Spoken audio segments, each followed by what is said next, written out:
બેટા રામદેવ, ભાણુભા તો બીમાર લાગે છે અને આવી હાલતમાં એને તમારી જાનમાં લઈને કેમ આવું?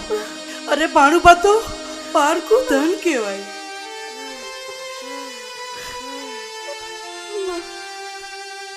માં 20 વર્ષે મેં વીરનું મોઢું જોયું અને કઈ બેનને પોતાની ભાઈની જાનમાં જવાના કોડ ના હોય. હા બેટા,